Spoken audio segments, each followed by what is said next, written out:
ভাই আপনার হাতে এটা কি পাওয়ার ব্যাংক মোবাইল চার্জ করেন? মোবাইল চার্জ দিচ্ছি ভাই। আরেকটা কাজও আছে স্পেশাল। কি স্পেশাল হচ্ছে এটা হচ্ছে স্পাই ক্যামেরা। আমি এভাবে এই জন্যই আমি আপনারে বলি আপনি গরিবের জেমস বন্ড। হ্যাঁ, আপনি মনে করবেন যে আমি হয়তো মোবাইল হাতে নিয়ে ঘুরতেছি, চার্জ দিতেছি মোবাইল চার্জার জন্য, আর হচ্ছে আমার অ্যাডাপ্টার ইউজ করতেছি। হ্যাঁ, কিন্তু আমি আপনার ভিডিও করতেছি। হ্যাঁ, এটা হচ্ছে আপনার ক্যামেরা সিস্টেম। এখানে একটু দেখেন ভাই অনেকেই কিন্তু এখন সাংবাদিকতা করে। সাংবাদিকতা করতে গিয়া অনেক সময় দেখা যায় অনেক সময় ক্যামেরা বের করা যায় না। ওনার ওই ভিডিওটা দরকার নিউজের জন্য দরকার। এই ইভেন ভাই অনেকে মিষ্টি খেয়ে কয় খাই নাই, এন্ড প্যাডের ভিতরে ঢুকে তোর জানো যে কোনো জিনিস আপনি এটাতে ক্যাপচার করতে পারবেন। আপনার তো মনে হবে না যে ক্যামেরা, আপনি এটা খুব ইজিলি ইউজ করতে পারবেন, পাওয়ার ব্যাংক হিসেবে ইউজ করতে পারবেন। আরেকটা বিষয় হচ্ছে এটাতে আপনার সবচেয়ে লং টাইম আপনার ব্যাকআপ পাবেন। 8 থেকে 10 ঘন্টা ব্যাকআপ পাবেন। বাবা ভাই ব্যাটারি ব্যাকআপ তো বুঝলাম। মেমোরি কার্ড কতটুকু ইউজ? মেমোরি কার্ড ইউজ করতে পারবেন 128 জিবি পর্যন্ত। 128 জিবি।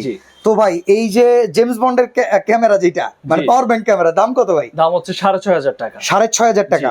ওফ, চমৎকার এই আইটেমের পাশাপাশি আপনারা কিন্তু দেখেন ভাই চশমার ভিতরে ক্যামেরা, চশমার মধ্যে ক্যামেরা আছে ভাই। ওফ, এই ঘড়ির ভিতরে ক্যামেরা, ঘড়ির মধ্যে ক্যামেরা আছে, টেবিল ওয়াচের মধ্যে ক্যামেরা আছে, আপনার কলমের মধ্যেও ক্যামেরা আছে। এই চমৎকার আইটেমগুলো যদি আপনারা পারচেজ করতে চান শুধুমাত্র যোগাযোগ করবেন মডার্ন ইলেকট্রনিক্সে। মজার ব্যাপার হইলো চার্জিং অ্যাডাপ্টারের ভিতরে ক্যামেরা আছে।